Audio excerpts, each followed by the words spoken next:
Sebelumnya saya akan perkenalkan diri. Nama saya Flavia Sungkit, biasanya dipanggil Fla.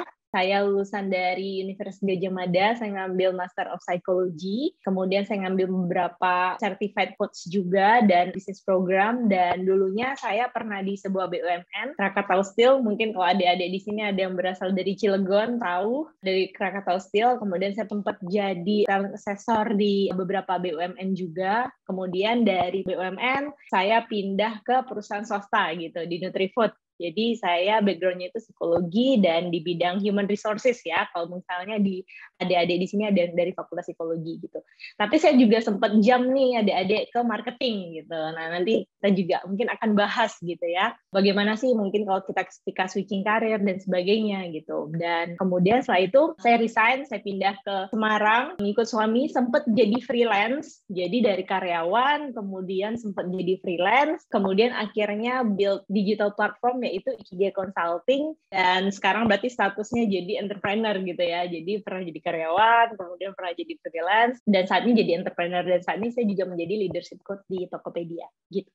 Jadi nanti kalau adik-adik sekalian ada pertanyaan mungkin terkait kok ada working role yang berbeda-beda dan gimana sih dinamikanya, nanti bisa kita bahas gitu. Oke, jadi itu sedikit perkenalan diri saya, dan kalau ngomongin Ikigai saya adalah nurturing the blooming journey for all souls gitu. Jadi harapannya after ini adik-adik paling nggak mungkin bisa menemukan satu statement Ikigainya.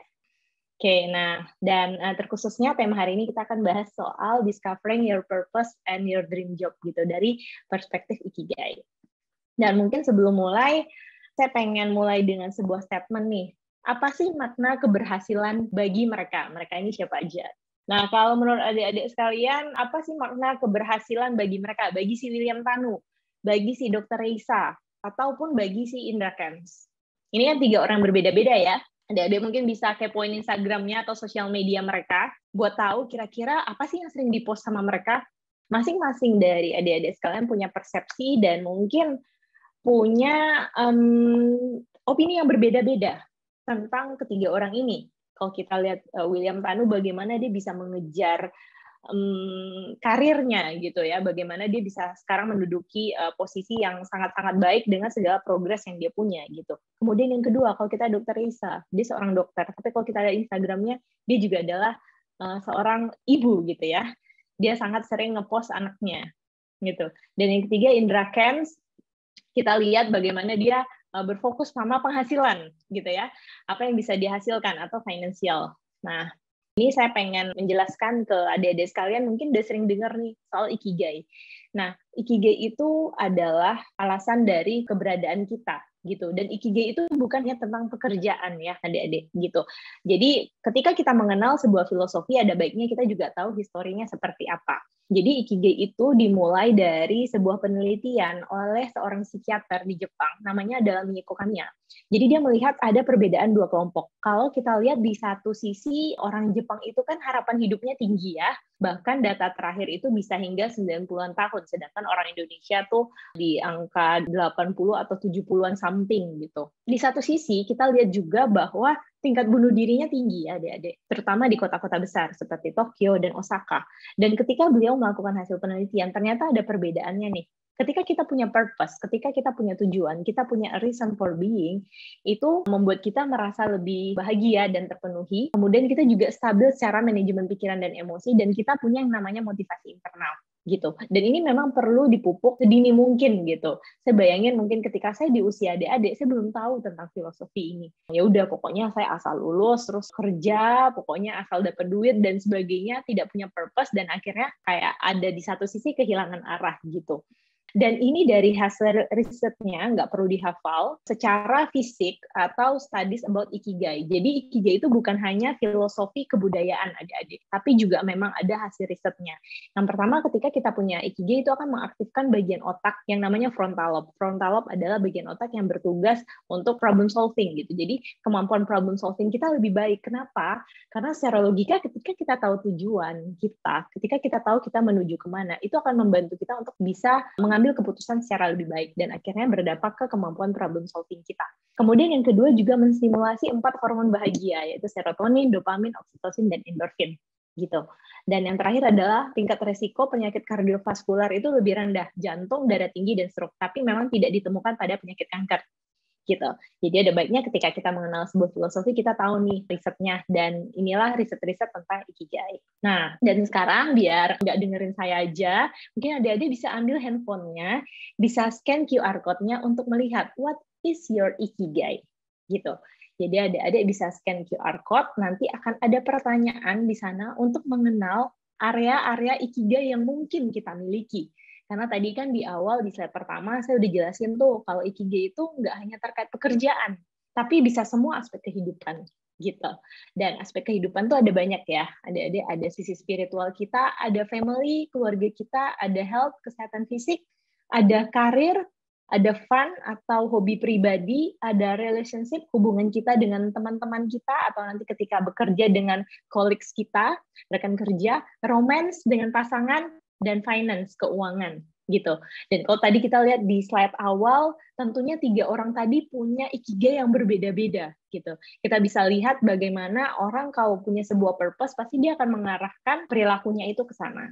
Dan dari latihan ini, kita akan paham bahwa yang mana sih menjadi area prioritas kita atau yang membuat kita lebih bahagia, gitu. Jadi bisa divisualkan, kalau ini di angka 10, bayangannya hidup saya akan seperti apa ya. Kalau adik-adik tidak bisa memvisualisasikan, berarti bisa jadi itu bukan Ikigai kita, gitu. Contoh nih, saya punya klien coaching semalam, baru aja semalam. Ketika latihan ini, saya minta dia untuk mengisi, apakah karir itu menjadi Ikigai kamu? Kalau karir di angka 10, kira-kira kamu akan menjadi seperti apa? Dia nggak kebayang buat jadi director di sebuah perusahaan, gitu. Tapi pas saya tanya, untuk di relationship gitu ya, Ikigai kamu kalau di angka 10 kira-kira seperti apa? Dia bisa membayangkan. Dia punya banyak teman, dan dia punya beberapa teman dekat, dan dari teman dekat itu mereka punya usaha bareng, katakanlah. Itu adalah contoh bagaimana kita bisa memvisualisasikan tujuan kita. Dan masing-masing dari kita pasti punya hasil yang berbeda-beda ya. Dan dari situ kita bisa mengenal mana sih area Ikigai kita, dan yang perlu kita pahami yang pertama adalah unik. Setiap orang itu punya parameter atau punya Ikigai yang berbeda-beda, gitu. Kemudian yang kedua adalah prioritas. Mana sih area yang harus ditingkatkan karena itu menjadi parameter bahagia saya, dan di hasilnya udah dapat ya gap yang paling tinggi di mana, gap yang paling rendah di mana, gitu. Dan just enough, mana area yang sudah cukup bagi saya. Jadi secara keseluruhan nanti ketika adik-adik pun berkarir, adik-adik akan mengalami ke-8 aspek kehidupan ini. Dan mau tidak mau kita harus bisa membalancekan, karena ketika kita hanya fokus di salah satu area, kita akan lebih mudah merasa burnout, gitu. Jadi, dan setiap dari kita mungkin punya prioritas yang berbeda-beda. Dan balik lagi, Ikigai itu apa sih? Ikigai itu adalah motivasi internal kita dan alasan buat kita untuk bangun setiap paginya, gitu. Kalau di buku ya. Dan Ikigai itu bisa sesimpel, mungkin kebahagiaan keluarga saya, mungkin pekerjaan saya, atau mungkin kedekatan saya dengan Tuhan, gitu. Jadi di sini yang mau saya garis bawahi adalah Ikigai bukan resep sukses, adik-adik. Ikigai adalah sebuah filosofi yang membantu kita untuk memiliki hidup yang lebih terarah. Terus misalnya, oh Kak, kan hari ini kita bahasnya karir ya, gitu. Kok jadi bahas semua aspek kehidupan? Nah, yang pengen saya framing ke adik-adik sekalian adalah bisa jadi Ikigai kita bukan kehidupan karir kita. Tapi kita tahu bahwa ketika kita memiliki karir yang baik, itu membantu kita untuk menghidupi Ikigai kita, gitu. Katakanlah mungkin seorang bapak rumah tangga, atau nanti adik-adik bakal jadi kepala keluarga nantinya. Kalau nggak punya karir yang baik, bagaimana mau menghidupi keluarga? Katakanlah, kalau Ikigai-nya adalah keluarga, gitu. Oke? Nah, dan pertanyaan saya adalah, nah buat adik-adik sekalian, karir itu apa sih? Ini yang saya ambil dari sebuah statement dari seorang expert bahwa karir adalah our lifetime journey of your growth by how you contribute to the world, gitu. Jadi karir bukan hanya dimulai ketika kita mulai bekerja atau ketika adik-adik lulus. Bahkan di saat ini pun, bahkan di saat mulai dari SD, itu sebenarnya kita udah mulai yang namanya menjahit kita. Dan karir itu soal apa? Soal bagaimana kita berkontribusi. Karena kalau kita hanya terpapar di dalam sebuah perusahaan, kita hanya melihat, oh karir itu hanya ketika saya bekerja di sini. Nah, dan kita akan stuck di situ. Jadi mindset-nya adalah bagaimana karir itu kita bisa berkontribusi dengan cara apapun. Nah, kalau kita lihat sekarang karir itu kan nggak hanya sekedar adik-adik bisa kerja di perusahaan, even ketika adik-adik juga jualan online gitu kan, mungkin jadi entrepreneur dan sebagainya, itu adalah sebuah karir gitu. Dan ini adalah sebuah artikel juga dari Forbes, Follow Your Passion is the world's career advice gitu ya. Jadi sekarang banyak berlomba-lomba untuk mengejar yang namanya passion. Nah, tapi balik lagi, ketika kita hanya mengikuti passion, itu tidak se-works itu. Kenapa? Yang pertama adalah ketika kita hanya berfokus pada passion kita hanya merasa bahwa, oh, setiap orang tuh hanya punya satu passion, gitu. Padahal bisa jadi lebih, dan bisa berubah. Begitu juga dengan Ikigai. Ikigai itu bisa berubah, gitu. Mungkin Ikigai saya sekarang karir, gitu. Nah, kita nggak tahu nanti 5 tahun lagi bisa berubah. Kemudian, apakah passion itu akan berubah seiring waktu? Bisa berubah. Dan ini juga banyak alasannya. Ketika kita punya passion, tentu kita itu good at it. Jadi konsep dari passion itu membuat kita sering terkungkung dan membuat kita kurang bisa mengeksplorasi karena kita sibuk mencari sebenarnya apa sih passion kita. Padahal di luar itu banyak yang bisa kita eksplor. Dan kita mulai mengeksplor dari mana sih untuk karir kita. Yang pertama adalah saya pengen ajak adik-adik, step pertama adalah memvisualisasikan dulu, what is your end game? Oke, nah di sini ada gambar 1, 2, 3, 4, 5, 6. Nah, adik-adik bisa pilih dari ke-6 gambar ini, adik-adik mau menjadi nomor berapa. Jadi salah satu kita men-set purpose adalah kita memvisualisasikan. Nanti end game kita tuh mau seperti apa ya. Nah, dari situ kita akan breakdown apa yang bisa kita lakukan dari situ. Oke, nah dari sini dia sudah memvisualisasikan, dan dari sini nanti bisa menyesuaikan what kind of job, what kind of role yang cocok untuk saya, gitu. Misalnya kayak yang pilih angka 6, udah ketahuan nih, pasti suka kerja di gedung tinggi, gitu, katakanlah ya, pengen menduduki jenjang karir tertentu, otomatis jalur karirnya akan berbeda dengan teman-teman yang di angka 3, katakanlah, atau angka 4, lebih ke pengabdian, dan tidak ada yang salah, tidak ada yang benar, itu adalah pilihannya adik-adik. Oke, jadi semua udah tahu nih end game-nya apa. Kemudian yang kedua adalah kita perlu tahu bahwa karir itu secara teori itu ada journey-nya.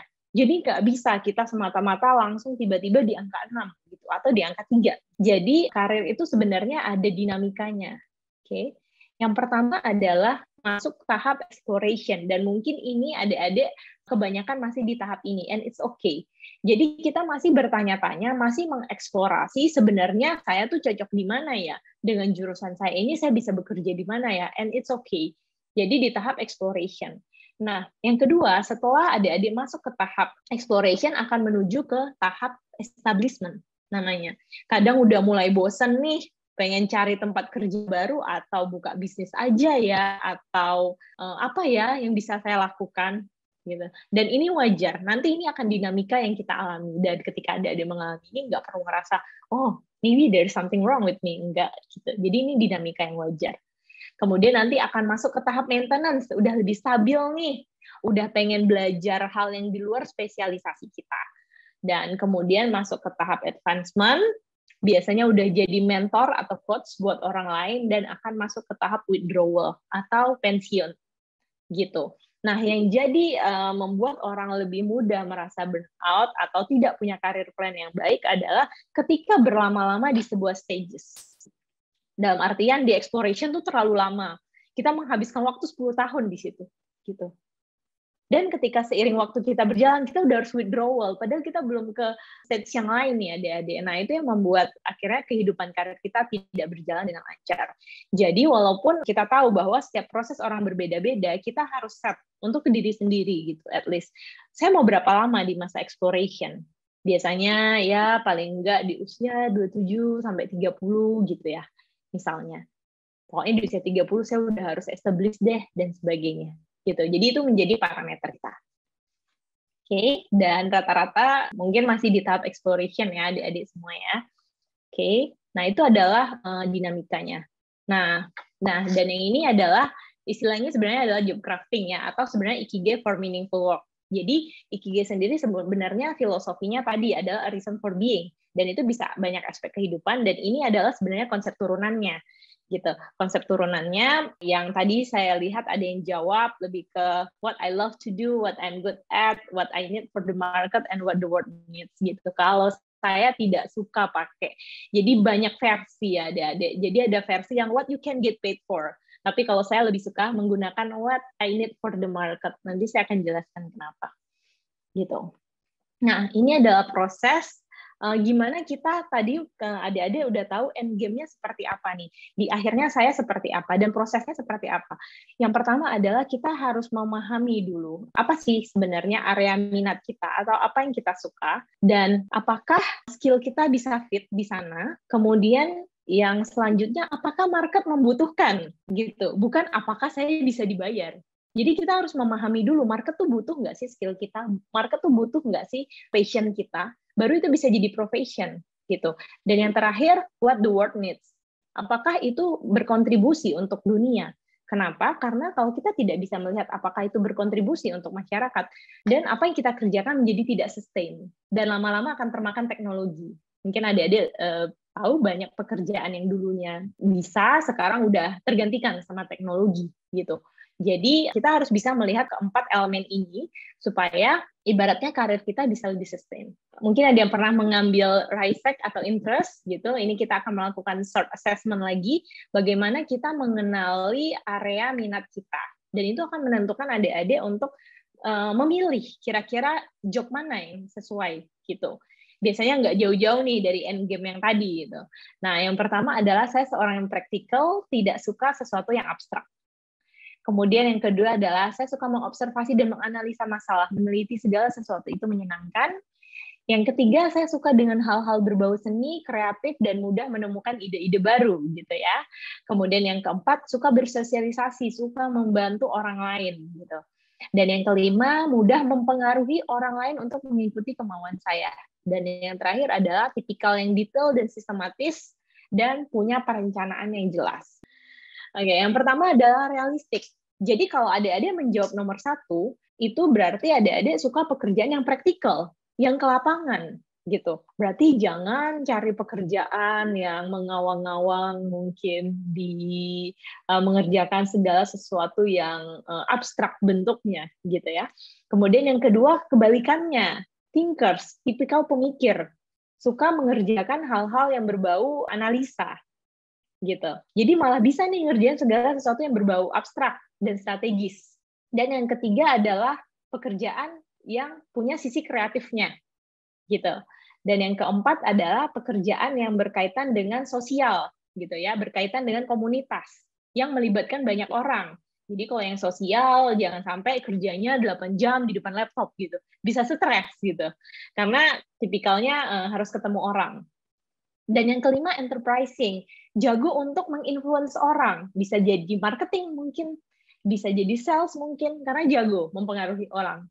Bisa menjadi team leader mungkin, gitu. Dan yang terakhir adalah konvensional, gitu ya, yang suka day to day. Dan ini juga bisa combine ya, adik-adik. Dalam artian, ketika kita punya area minat yang mungkin lebih dari 1, 2, sampai 3, adik-adik tahu nih, oh mungkin kalau misalnya pekerjaan saya nggak bisa di sosial, at least mungkin saya bisa di mana ya, realistik gitu. Jadi ketika pindah jalur karir, adik-adik pun bisa sesuai dengan area minat adik-adik semuanya.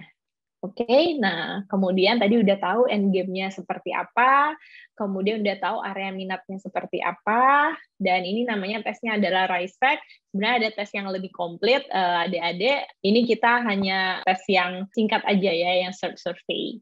Kemudian setelah itu adalah tadi kombinasi dari ketika adik-adik udah punya nih ya, udah tahu what I love to do.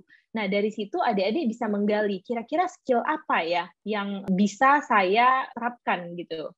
Nah, kita lihat ini ada sebuah artikel, skill-skill apa sih yang kedepannya dibutuhkan. Nah, ini baru banget ya dari Udemy tahun 2022. Jadi, ketika kita udah tahu area minat kita apa, kemudian what I'm good at, saya rasa itu sesuai dengan jurusan masing-masing ya, adik-adik ya. Dan kemudian yang selanjutnya adalah kita harus tahu nih, market itu sedang butuhnya apa. Gitu. Bukan saya bisa dibayar dari situ, tapi market itu lagi butuhnya apa. Nah, salah satu yang bisa kita pelajari adalah kita memahami skill-skill apa sih yang kedepannya dibutuhkan dan apa yang bisa kita improve. Nah, yang pertama adalah, kalau dari hasil report ini adalah communication and teamwork. Jadi mau nggak mau ke depannya skill berkomunikasi dan kerja kelompok itu sangat penting. Jadi buat teman-teman mungkin yang masih suka kerja individual, itu mau tidak mau harus keluar dari zona nyaman gitu. Karena bagaimanapun komunikasi dan teamwork itu sangat dibutuhkan ke depannya. Kemudian leadership and management, tentu bagaimana kita bisa memanage mungkin dari diri kita sendiri, nanti bagaimana kita bisa memanage orang lain. Nah, ini berarti apa? Mungkin adik-adik ketika terlibat dalam sebuah kelompok organisasi mulai berani nih buat jadi leaders, buat jadi pemimpin, karena itu akan mengasah skill leadership dan manajemennya. Kemudian yang selanjutnya adalah productivity and collaboration. Collaboration masih terkait teamwork. Productivity adalah soal time management gitu. Karena sekarang udah kerja di rumah dan sebagainya. Jadi bagaimana kita bisa mengatur waktu supaya kita bisa lebih produktif itu juga menjadi salah satu skill yang dibutuhkan. Dan yang terakhir adalah personal development and wellness. Bagaimana kita bisa belajar sendiri, jadi nggak apa-apa disuapin. Dan yang terakhir ada wellness, itu menjaga stress level kita. Itu juga jadi skill yang sangat penting ke depannya. Nah, ini ketika adik-adik udah tahu nih, oh market sedang butuhnya skill A, B, C. Gitu. Nah, ini bagaimana kita bisa menjawab kebutuhan market adalah kita juga tahu working journey itu sebenarnya seperti apa. Ini adalah working journey ya, adik-adik. Jadi ini terkhususnya ketika kita masuk dalam sebuah company, pasti kita melewati fase ini. Yang pertama onboarding. Onboarding itu perkenalan gitu ya, biasa probation 3 bulan. Nah, di onboarding ini seringkali ketika saya dulu di HR, banyak anak-anak baru yang oh, saya bisa A, saya bisa B, saya bisa C, menunjukkan bahwa dia bisa, gitu. Padahal yang harus diperhatikan, area need to explore adalah beradaptasi dan dekat dengan sebanyak mungkin orang. Social connectedness-nya. Kenapa? Ketika teman-teman masuk ke dalam sebuah lingkup organisasi, itu kan kita berinteraksi dengan orang ya. Jadi yang terpenting adalah bagaimana kita bisa dekat dulu dengan mereka, bisa adaptasi dulu gitu. Karena kalau di awal kita langsung show kemampuan kita, biasanya orang akan resisten, adik-adik semua gitu. Nah, ketika adik-adik udah lewat nih masa onboarding, baru masuk ke masa learning, tunjukkan performa dan skillmu, banyak belajar dan explore. Dan bisa explore performance improvement-nya gitu. Baru kita tunjukkan bahwa oh saya bisa A, saya bisa B, saya mau belajar A, mau belajar B. Ketika sudah lewat masa probation gitu. Dan kemudian baru nanti setelah udah agak lama gitu ya di sebuah company, baru kita berpikir untuk career development. Jadi nggak baru masuk langsung kapan saya bisa naik jabatan gitu ya. Ada journey-nya juga gitu. Jadi kita bisa belajar dari bidang yang berbeda, berani bekerja di posisi yang berbeda. Nah, kalau saya sebagai HR, saya pernah di marketing gitu. Jadi ketika kita berani membuka diri untuk belajar di posisi yang berbeda, itu sebenarnya udah adalah sebuah part dari career development gitu, yang tentunya nanti juga akan berguna tuh, entah di karir kita yang selanjutnya atau kapanpun, itu pasti berguna gitu. Kemudian yang terakhir adalah exit gitu ya, ketika adik-adik resign, keluarlah dengan etika yang baik dan jaga hubungan yang baik, karena lingkup HR itu kecil adik-adik, situ aja deh, kenalan, punya grup bah. Kemudian yang kedua adalah kita nggak tahu kapan mungkin kita akan bekerja lagi dengan mereka gitu, jadi keluarlah dengan etika yang baik dan jaga hubungan yang baik. Nah, hal ini yang saya maksud adalah bagaimana kita memahami market. Bagaimana kita memahami market adalah bagaimana kita memahami kondisi di luar sana, gitu. Daripada kita berpikir, saya bisa dibayar berapa. Jadi ada sebuah filosofi Ikigai, giving more than receiving. Karena how much you can give, the universe will follow. Adik-adik. Jadi itu adalah sebuah filosofi Ikigai di mana kita berusaha dulu, memberi gitu, daripada menerima. Karena dengan mindset seperti ini, nanti dengan sendirinya karir adik-adik akan ngikutin. Kalau kita berfokus dengan saya bisa dibayar berapa nih, gaji saya kapan naik nih, walaupun ya realistisnya kita butuh uang ya adik-adik. Tapi alangkah baiknya kita menanamkan bahwa kita mencoba memberi dulu gitu. Karena nanti pasti organisasi, company, klien, dan sebagainya akan mengikuti. Dan ini juga membuat kita lebih sehat secara mental, karena kita mindset-nya tidak hanya uang gitu ya. Nah, kemudian yang terakhir adalah bagaimana kita bisa melihat impact dari job kita atau pekerjaan kita. Ini penting banget. Karena apa? Karena ketika nanti adik-adik udah bekerja, akan muncul tahap di mana passion itu, kita tetap merasa passion, tapi akan muncul rasa di mana kita tuh merasa tanda kutip bosan. Atau kita mulai tidak percaya diri dengan apa yang kita lakukan. Atau mungkin kita merasa organisasi kita masih butuh saya atau enggak ya, gitu. Kita juga merasa ada kegalauan di market. Dan ketika kita tahu bahwa kita sebenarnya punya impact yang lebih besar daripada apa yang kita kerjakan, itu sangat-sangat membantu kita untuk punya purpose tadi atau punya ikigai di area karir kita. Dan sebenarnya ini tidak harus kita menjadi seorang yang besar gitu ya adik-adik untuk bisa punya yang namanya impact. Nah setelah ini, biar saya nggak ngomong terus, akan ada sebuah video yang memperlihatkan bagaimana sih melihat impact dari sebuah pekerjaan. Video berikut adalah namanya 7-Minute Miracle. Ini kereta cepat Jepang, Shinkansen, dan mereka ini adalah cleaning service-nya.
Oke, mungkin ada yang mau berkomentar gimana setelah melihat video tadi. Mungkin ada satu orang, mungkin yang mau raise hand. Oke, nih ada yang raise hand. Dean Setiawan, silahkan, Dean. Nah ini kalau misalnya saya lihat kan ini kan cuma waktunya itu kan cuma waktu 7 menit untuk membersihin keretanya. Nah kan Betul. kalau misalnya mereka nggak bisa gerak cepat nanti dan sampah atau ada benda ketinggalan itu kan nanti bagi penumpang selanjutnya itu kan merasa tidak nyaman. Nah kan sedangkan kalau misalnya di Jepang sendiri itu kan transportasi umumnya itu kan menggunakan ini ya kereta cepat ini ya. Jadinya kan hampir semua warganya itu menggunakan ini. Jadinya kan kalau misalnya keretanya nggak nyaman nanti mungkin kayak di Indonesia jadi bukan milih transportasi umum tapi pakai kendaraan pribadi. Nah itu juga nanti masalah kayak di Indonesia mungkin banyak kecelakaan dan lain sebagainya. Mungkin seperti itu kalau menurut saya. Oke, terima kasih dengan jawaban yang sangat-sangat menarik. Oke. Nah, tadi ada benar satu poin kaitannya dengan membuat penumpang merasa nyaman, gitu. Jadi, apapun posisi kita, sebenarnya ketika kita bisa melihat impact dari pekerjaan kita, itu akan terlihat dari kualitas bekerja kita. Jadi benar tadi yang Dian sampaikan, ini ada kaitannya dengan para cleaning service ini. Mereka itu tidak melihat pekerjaannya, tujuannya adalah untuk bersih-bersih aja. Gitu. Ketika disurvey ternyata ketika ditanyain apa sih bagaimana sih kamu melihat pekerjaan kamu, jawaban mereka adalah kami memberikan kenyamanan bagi para penumpang. Jadi bayangkan kalau nggak ada yang bersih-bersih, tadi yang kata Dan bilang orang males naik kereta, penumpang merasa tidak nyaman, and how that kita bisa melihat impact dari pekerjaan kita. Dan ini menjadi PR kita bersama, even sekecil apapun peran yang kita lakukan, itu pasti ada impact-nya kok untuk society, dan itu nanti akan memperlihatkan kualitas pekerjaan kita. Dan itu adalah tentang bagaimana kita memiliki impact atau meaningful gitu ya, rasa meaningful di dalam pekerjaan kita. Dan ini mungkin jadi PR buat adik-adik semua, saya ninggalin PR nggak apa-apa ya, buat menuliskan yang namanya job crafting worksheet. Dan nggak perlu buru-buru mungkin ketika kamu mengambil waktu, dan ini bisa berubah seiring waktu. Ini saya kasih contoh punya saya nih. Jadi kita menuliskan, what is your interest gitu. Apa sih, tadi kita udah tahu area minat kita bisa menuliskan area interest kita tuh apa sih gitu. Kalau saya sendiri, saya suka musik, saya suka buku, novel, story, dan saya suka aktivitas di luar outdoor gitu ya, di luar ruangan gitu. What is your interest? Bisa ditulis gitu. Kemudian skill apa yang adik-adik punya? Dan skill ini akan bertambah seiring waktu gitu. Jadi karena dari profesi saya adalah seorang psikolog, otomatis dari yang saya pelajari, saya punya skill di one-on-one conversation gitu, atau counseling gitu ya. Nah, tapi karena saya juga pernah nyicip, ibaratnya posisi, saya punya skill di bagian research, saya pernah di market research, dan saya punya skill strategic thinking, karena saya pernah di organizational development gitu. Dan ini part dari skill ini yang perlu dieksplor. Jadi masa exploration tadi. Dan saya menuliskan skill saya juga workout gitu ya. Adik-adik, saya suka yoga, saya suka muay thai, saya suka boxing gitu. Nah, kemudian ini adalah market needs gitu ya. Kita, daripada kita berpikir saya bisa dibayar berapa ya, tapi kita berpikir market tuh butuhnya apa? Profesi apa yang dibutuhkan oleh market? Dari interest kita, dari skill kita gitu. Kalau saya menuliskan, oh market butuhnya konsultan gitu ya. Saya juga ada seorang konsultan, butuh psikolog, butuh coach, butuh speaker atau teacher gitu. Mungkin suatu saat saya bisa jadi guru yoga, bisa jadi saya punya interest di outdoor activities, saya punya skill di workout gitu, bisa jadi kan. Ketika memang kita pengen jump in ke sana gitu. Jadi kita bisa menuliskan market tuh butuhnya apa dan mana sih yang paling sesuai dengan kita gitu. Dan yang terakhir adalah impact for society. Kita bisa menuliskan kira-kira dari yang saya petakan, kira-kira kontribusi apa sih yang saya bisa berikan ke masyarakat, yang bisa saya tanamkan untuk motivasi internal saya. Jadi ketika saya berkarir, saya tidak hanya melihat perusahaan, saya bisa melihat lebih luas gitu. Nah, yang pertama adalah saya melihat bahwa masyarakat butuh support system yang lebih baik.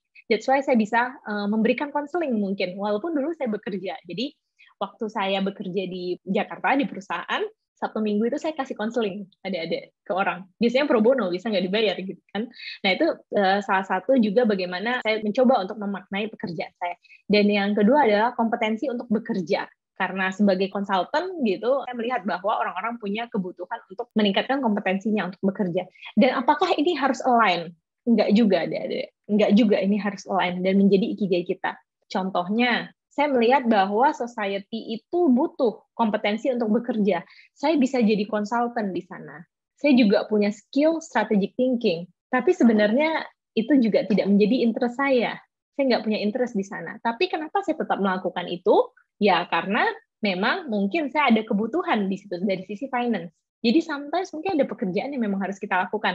Tapi kita juga bisa melakukan hal yang memang align. Contohnya sebagai coach gitu, saya menjadi support system, saya punya skill one-on-one conversation, dan saya suka story, saya suka mendengar cerita orang lain. Jadi dengan menuliskan ini, kita bisa punya berbagai alternatif, kira-kira apa yang bisa kita lakukan. Dan it's okay kalau memang belum ketemu benang merahnya, at least ketika kita menuliskan itu membantu kita untuk memetakan. Dan nanti kita akan ketemu tuh satu statement, apa sih ikigai saya? Ini ada ikigai saya, nurturing the blooming journey for all souls. Jadi saya percaya bahwa setiap orang itu pasti punya potensi dari dalam dirinya. Dan itu sebenarnya bisa dikembangkan. Dan purpose saya ketika mungkin saya memberikan webinar ini, atau ketika saya counseling, atau ketika saya consulting, dan sebagainya, tujuan saya tuh bahwa setiap orang tuh pasti punya potensinya. Dan ini yang menjadi motivasi internal kita. Gitu. Dan kemudian, nah ini nih, Ikigai itu bukanlah segala sesuatu yang magical gitu ya, tiba-tiba turun dari langit. Tapi memang kita perlu effort untuk mengcraftingnya tadi, untuk membentuknya. Jadi jangan lupa, ini tadi PR yang pertama adalah job crafting, PR yang kedua adalah breakdown into action plan. Kita bisa menuliskan Ikigai kita tuh apa sih, what is your vision? Mungkin ada yang visinya di happy family, mungkin it's okay, work and achievement, dan sebagainya. Tadi kita udah ekspor, masing-masing dari kita punya ikigai yang berbeda-beda, diturunkan ke long term goals dan short term goals-nya. Adik-adik, long term goals-nya 3-5 tahun ke depan, indikatornya apa? Indikator itu success matrix. Bukti nyatanya apa? Katakanlah, ikigai saya happy family, saya ambil contoh ya, happy family, indikatornya apa? Saya harus punya pasangan atau keluarga dong, gitu. Kalau enggak, itu enggak bisa jadi bukti bahwa saya telah memenuhi ikigai saya, gitu. Jadi adik-adik juga bisa menuliskan long term goals-nya 3-5 tahun ke depan apa. Kemudian bisa diturunkan lagi ke short term goals-nya, what can I do now? Action plan-nya apa? Katakanlah mungkin misalnya adik-adik punya vision di karir, contohnya, long term goals-nya apa sih, karirnya apa? Apakah masuk di perusahaan yang tertentu? Apakah punya bisnis tertentu? Menempati posisi tertentu mungkin di 5 tahun ke depan? Terus action plan-nya apa? Apa skill yang harus saya asah? Mungkin saya harus magang, saya harus join komunitas, dan sebagainya. Jadi ketika kita membuat sebuah planning itu lebih terarah. Dan kemudian adalah jangan lupa daily rutinnya. Kesehariannya itu apa?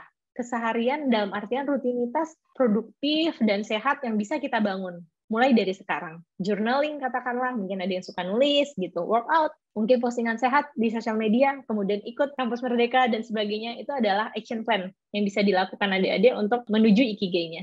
Jadi hidup nggak gabut gitu ya adik-adik. Jadi mulai dari langkah kecil gitu. Ini mungkin yang terakhir dari saya sebelum masuk Q&A, kayaknya waktunya agak lewat.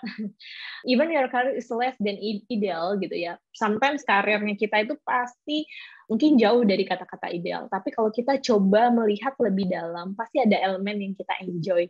Dan jadikanlah itu purpose-nya kita gitu. Karena dengan begitu kita lihat tadi di depan, kita tahu William Tanu seperti apa, kita tahu Dr. Reisa seperti apa, dan kita tahu Indra Ken seperti apa, bagaimana mereka menghidupi karir mereka. Dan kita bisa bandingkan ketika kita menikmati atau kita benar-benar punya purpose yang positif gitu, pasti karir kita hasilnya juga akan positif. Itu sekian dari saya. Thank you. Oke, terima kasih banyak Kak Fla atas pemaparan materi yang sangat menarik ya teman-teman. Di sini kelihatan dari tadi aku lihat yang on cam itu sambil nyatet, terus juga ada yang sambil mikir, sambil ngerjain assignment juga nih dari Kak Fla. Nah, tadi juga kita udah dapat beberapa insight ya teman-teman, tapi mungkin agar mempersingkat waktu sebelum aku menyimpulkan pemaparan dari Kak Fla, sekalian kali ya aku masuk ke sesi Q&A. Jadi mungkin kalau yang dari tadi udah ada yang mendem nih, aduh aku mau nanya sama Kak Fla nunggu-nunggu sesi Q&A, ini saatnya teman-teman boleh langsung resen aja yang mau bertanya, atau boleh juga melalui kolom chat box. Oke, di sini udah ada Fauzan. Sebelumnya terima kasih atas kesempatannya Kak Dara, dan aku pengen nanya ke Kak Fla. Aku sedang ada dalam sebuah tahapan di mana aku kayak ngerasa bosan dengan rutinitas aku. Kan tadi ada dua pertanyaan, where am I, di mana itu kan ada tahapan exploration, establishment, dan beberapa tahapan-tahapan lainnya. Nah, kayak aku di semester awal kuliah aku mencoba banyak hal, aku eksplor banyak hal. Dimulai dari menjadi seorang entrepreneur, dimulai juga menjadi seorang akademisi, sebagaimana layaknya mahasiswa gitu kan, ngelakuin riset dan segala macam.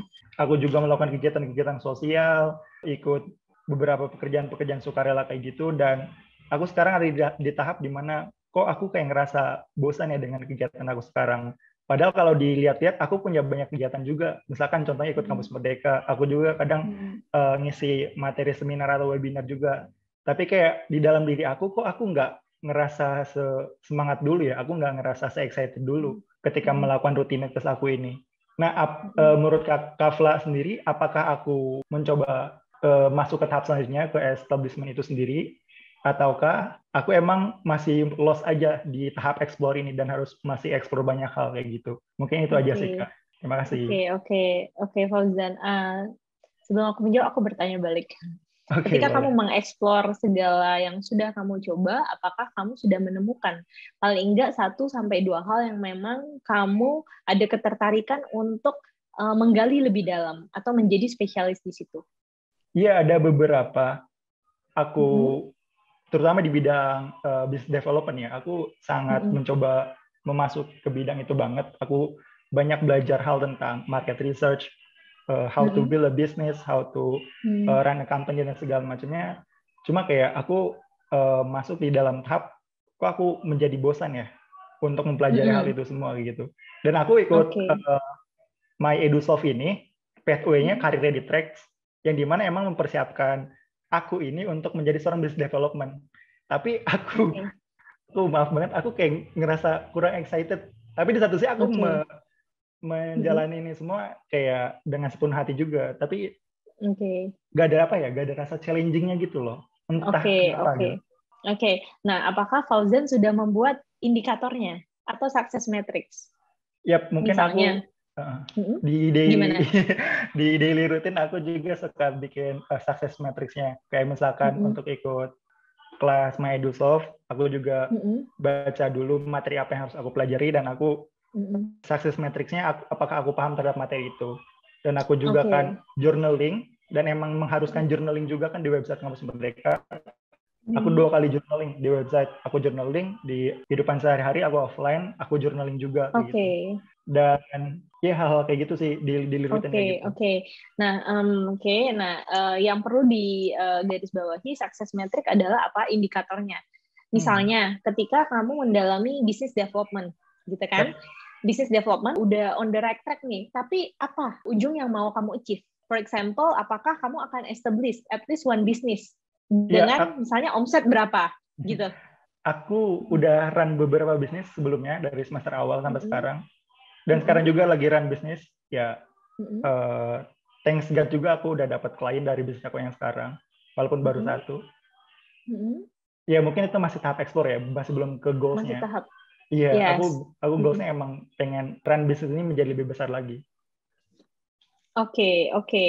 Nah, jadi sebenarnya success matrix itu yang menjadi challenge kita, gitu ya. Jadi misalnya, di business development saya udah punya 1 bisnis, 1 klien gitu. Dan kita bisa nambahin lagi challenge-nya, success matrix-nya apa lagi? Mungkin 5 klien, 10 klien, dan bagaimana cara kita untuk menuju ke sana. Gitu. Dan apakah kamu masih merasa bosan? Kalau kamu masih merasa bosan, bisa jadi mungkin cara mainnya yang mesti diubah gitu.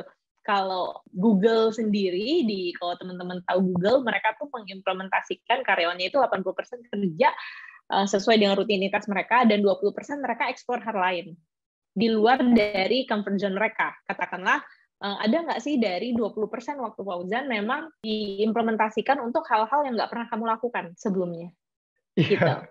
Aku udah ngejomplang banget. Aku udah mulai belajar desain, aku belajar UI UX, dan aku juga rencana mau belajar ngoding. Ya hal kayak gitu sekarang lagi fokus di desain sih untuk sekarang. 20%. Mungkin lebih dari 20% mungkin ya. Lebih dari 20%. Oke. Nah, itu biasanya membantu kita untuk mengatasi rasa bosan adalah ketika kita coba put 20% waktu kita untuk mengerjakan hal lain di luar rutinitas kita. Tapi back again, Fauzan, rasa bosan itu wajar. Gitu. Rasa bosan itu wajar gitu ya. Jadi dan itu kamu jangan berhenti gitu. At least kamu punya success matrix-nya. Apa yang harus kamu capai? Apa yang harus kamu capai gitu.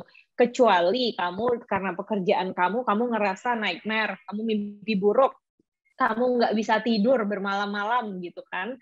Terus kamu dengar telepon klien aja, kamu deg-degan. Jadi kayak stress levelnya tinggi, dan kita bisa bilang bahwa mungkin karir itu tidak sehat untuk kamu gitu. Tapi rasa bosan itu wajar, dan menurut saya pribadi mungkin Fauzan masih eksplor nih. Nah, mungkin bisa ditulisin tadi job crafting-nya. Kamu tuh udah ngelakuin apa aja, skill kamu apa aja, area interest kamu apa aja gitu. Dan dari situ kadang kita tuh terlalu banyak belajar ya adik-adik. Tapi kadang kita juga ada satu poin di mana kita harus stop untuk mengevaluasi gitu. Apakah Fauzan sudah pernah melakukan itu? Mungkin stop, kemudian mengevaluasi, lihat lagi apa yang sudah kamu capai, apa yang sudah kamu lakukan, dan dipikirkan lagi next step-nya seperti apa. Wah, ini insight baru nih. Untuk evaluasi kayak gitu aku belum pernah sih. Aku biasanya kalau evaluasi ya evaluasi daily activity aku aja, kayak biasa 5 menit sebelum tidur aku kayak ingat-ingat apa yang udah aku kerjain, apa kurangnya, dan besok gak boleh kayak gitu. Tapi belum pernah kayak nge-evaluasi whole activity kayak gitu sih. Mungkin bisa aku lakuin nanti. Oke. Coba dilakukan ya, Fauzan, karena saya tahu adik-adik itu kan sangat semangat gitu. Saya belajar A, belajar B, belajar C, belajar D gitu. Dan itu sesuatu yang baik. Tapi remember, at one point kalau adik-adik udah ngerasa overwhelmed dan udah ngerasa kok pattern-nya saya makin nggak jelas ya, ambil waktu untuk stop gitu. Ambil waktu untuk stop, untuk evaluasi lagi. Sebenarnya yang saya lakukan tuh ngarahnya kemana sih? Apa yang masih harus saya lanjutkan? Apa yang mungkin harus saya stop?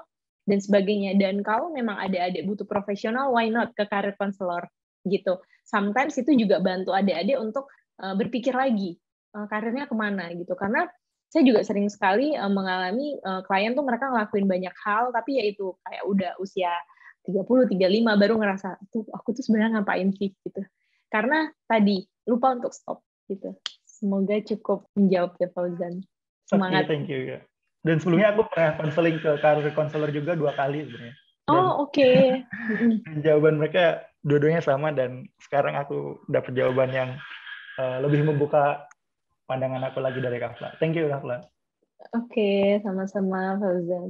Oke, terima kasih banyak Fauzan atas pertanyaannya. Tadi pertanyaan ini selain menjawab pertanyaan pribadi dari Fauzan, juga tentunya membantu teman-teman yang lain ya. Jadi kita dapat insight baru nih dari Kafla.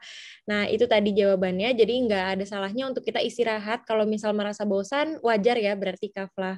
Oke.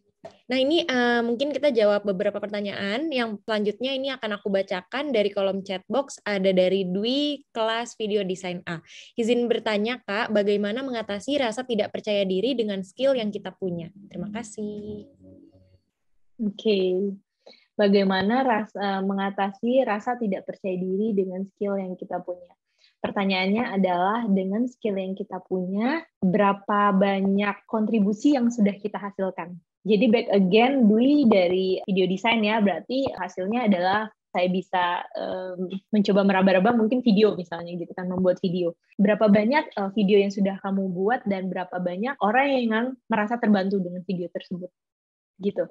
Back again, karena kita itu kadang merasa, aduh yang lebih jago dari kita banyak gitu kan. Semua orang sekarang pintar-pintar, mereka bisa A, bisa B.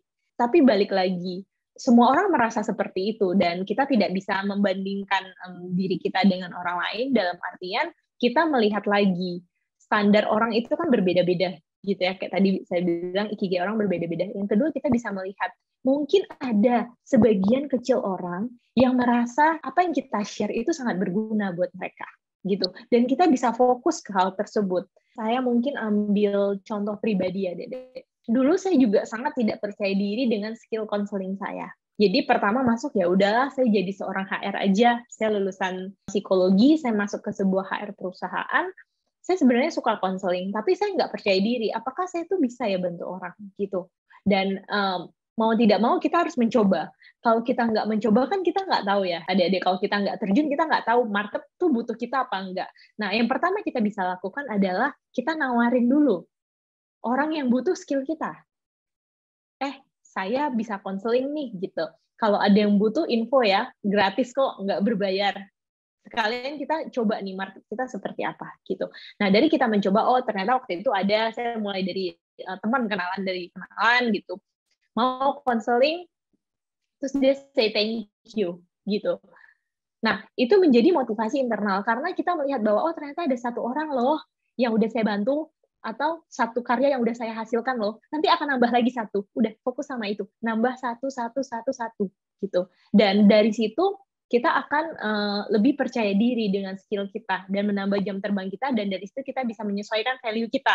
Oh kayaknya saya udah harus bisa dibayar nih gitu, karena mungkin saya udah punya 20 klien katakanlah, atau dari klien saya udah ada 50% tuh pasti balik gitu, ngambil sesi dengan saya.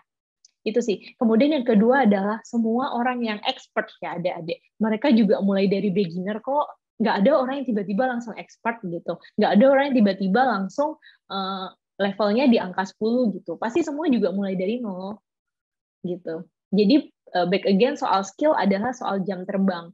Dan kalau kita tidak percaya diri, kita coba dulu menawarkan skill kita ke orang yang mungkin mau menggunakan, dan mungkin bisa dimulai dari free dulu, nggak apa-apa. Dan it's okay kalau mungkin ada 1-2 orang yang tidak puas dengan service atau skill yang kita punya. Karena kita juga nggak bisa nyenangin semua orang gitu. Jadi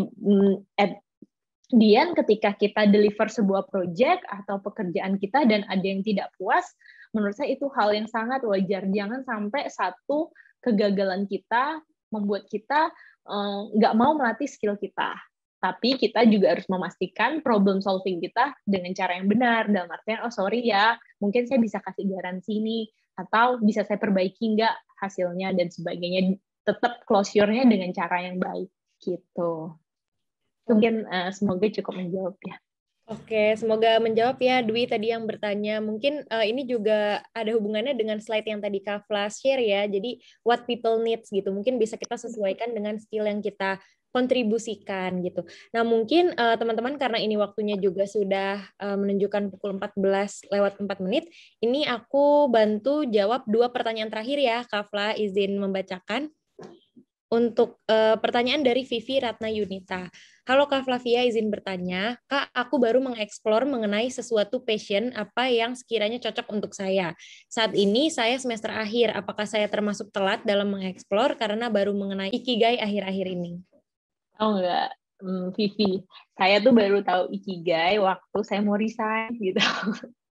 Jadi nggak telat kok gitu. Jadi dan Ikigai adalah filosofi yang membantu ya, bukan resep sukses. Balik lagi ya. Jadi seperti kompas gitu. Ini adalah sebuah template yang membantu kita gitu. Jadi jangan sampai kalau misalnya 4-4-nya nggak ketemu berarti saya gagal. Enggak, justru oh berarti itu masih jadi PR saya nih. Berarti itu yang masih harus saya explore gitu mungkin mindsetnya. Kemudian semester akhir baru mengeksplor nggak apa-apa kok gitu. Kecuali yang tadi saya bilang adik-adik udah eksplor sampai 10 tahun kok nggak ketemu gitu. Mungkin memang ada yang sesuatu gitu yang entah mungkin motivasi atau needs-nya kurang terpenuhi dan sebagainya yang memang perlu dieksplor. Tapi kalau adik-adik masih kuliah menurut saya itu masih hal yang wajar banget dan perjalanan masih panjang gitu.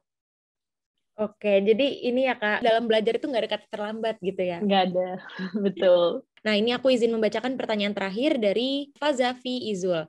Kak mau tanya, how Ikigai affects our career journey? Dan apa saja steps yang perlu di-consider untuk percepatan karir di suatu perusahaan? Oke, how Ikigai affects our career journey. Ikigai itu membantu kita untuk melihat karir secara lebih luas gitu. Jadi kita tidak hanya terpaku bahwa karir itu soal naik jabatan atau karir hanya ketika saya bisa achieve kerja di sebuah perusahaan yang saya ingini gitu. Jadi kalau menurut saya pribadi, ketika saya berkarir, ketika saya mengenal Ikigai, saya tuh punya makna karir yang lebih luas adik-adik. Saya sempat di sebuah tahapan di mana saya ngeliat, oh karir itu ya saya harus jadi top management di sebuah perusahaan gitu. Dan ketika saya bertemu dengan realita kehidupan gitu ya, waktu itu karir saya cukup baik di perusahaan nasional tersebut, tapi karena ada personal matters, akhirnya saya harus resign. Saya harus meninggalkan karir saya yang lagi bagus-bagusnya gitu, kemudian belum lagi punya anak, tambah lagi krisis hidupnya, tapi Ikigai yang membuat saya bisa mengeksplor dan akhirnya sampai di titik ini gitu. Karena saya melihat bahwa oh karir saya tuh nggak di sebuah perusahaan, pokoknya bagaimana saya tuh bisa membantu orang untuk mengeluarkan potensinya. Dan mengeluarkan potensinya bisa berbagai cara, bisa banyak hal yang bisa dilakukan. Itu mungkin perbedaannya. Kemudian pertanyaannya adalah apa aja step yang perlu dikonsider untuk percepatan karir di sebuah perusahaan. Nah, ini menarik. Jadi mungkin bisa jadi satu sesi sendiri ya sebenarnya. Tapi mungkin saya jawab singkat aja. Yang pertama adalah kita pahami dulu culture perusahaan. Gitu. Jadi ketika kita mendaftar di sebuah perusahaan, kita harus tahu visi misinya apa, culture-nya, budaya perusahaannya seperti apa, dan itu fit nggak dengan diri kita. Gitu. Katakanlah mungkin misalnya ada yang perusahaannya kerjanya nggak fleksibel, kan bisa jadi ya, memang harus strict. Nah, adik-adik seperti apa? Kalau adik-adik tipikalnya juga strict, mungkin cocok. Tapi back again mungkin ada tipikal company yang fleksibel gitu. Nah sebaliknya orang yang disiplin mungkin nggak terlalu cocok nih dengan tipikal company yang fleksibel gitu. Jadi kita harus paham dulu cara mainnya perusahaan seperti apa. Terus yang kedua adalah ketika kita masuk kita harus tahu stakeholder kita siapa, atasan kita siapa, rekan kerja kita siapa, dan apa yang harus kita lakukan. Makanya tadi saya sempat share working journey itu adalah kita adaptasi dulu, kita kenal dengan sebanyak mungkin orang gitu. Dan itu membantu kita untuk mempercepat karir kita juga gitu. At least kita diterima secara sosial. Kemudian baru saat itu kita eksplor banyak hal, terbuka, dan kita mau mencoba untuk berbagai posisi. Karena biasanya jalur karir itu kan ada generalis dan spesialis ya adik-adik. Kalau adik-adik memang memilih jalur karir spesialis, makanya adik-adik akan terus belajar gitu kan di sebuah bidang dan nggak ke arah manajemen gitu kan. Jadi ya udah misalnya ada IT, ya udah IT aja terus gitu kan. Dan it's okay. Tapi kalau misalnya ada mencoba menjadi generalis, dan biasanya generalis yang nanti akan bisa jadi director dan sebagainya, adik-adik harus mulai meninggalkan sisi spesialisnya, harus mau nggak mau belajar bidang lain gitu. Belajar cara manage orang seperti apa, belajar soal finance seperti apa, dan sebagainya. Jadi back again, itu tergantung pilihan karir adik-adik gitu. Mungkin itu sih. Saya biasanya di Instagram juga suka tuh nge-share cara mempercepat karir, cara bisa dekat dengan orang di perusahaan dan sebagainya. Jadi satu sesi sendiri sih, karena memang menarik sih, karena adik-adik juga harus paham sedikit tentang politik kantor dan sebagainya untuk mempercepat karir gitu. Oke, menarik ya. Jadi di balik si Ikigai ini kegunaannya apa aja, itu masih banyak yang bisa dikulik. Nah, teman-teman juga boleh follow Instagramnya Kafla ya. Tadi kan udah di-mention nih, suka sharing juga di story-nya atau ada di highlight-nya, boleh di-stalk mungkin. Nah, sebelumnya terima kasih kepada Kak Flavia dan tim Ikigai yang sudah mau sharing di masterclass pertama. Ini perdana ya untuk teman-teman studi independen Kampus Merdeka Maya EduSolve. Mungkin untuk menutup, apakah ada yang ingin disampaikan lagi nih dari Kak Flavia sebagai closing statement? Oke, terima kasih buat kesempatannya adik-adik. Good luck buat karirnya dan good luck buat another master class-nya. Nanti kalau ada pertanyaan yang belum jawab, feel free buat DM aku. Nanti aku sebisa mungkin pasti bisa jawab dari sana. Kemudian mungkin closing statement, Ikigai itu adalah sebuah journey adik-adik. Jadi itu adalah filosofi yang membantu dan back again, please purpose itu kita lihat dari kontribusi yang bisa kita berikan, karena itu akan membantu kita untuk menebar lebih banyak potensi kita atau segala kemungkinan karir, karena karir nggak hanya di perusahaan gitu.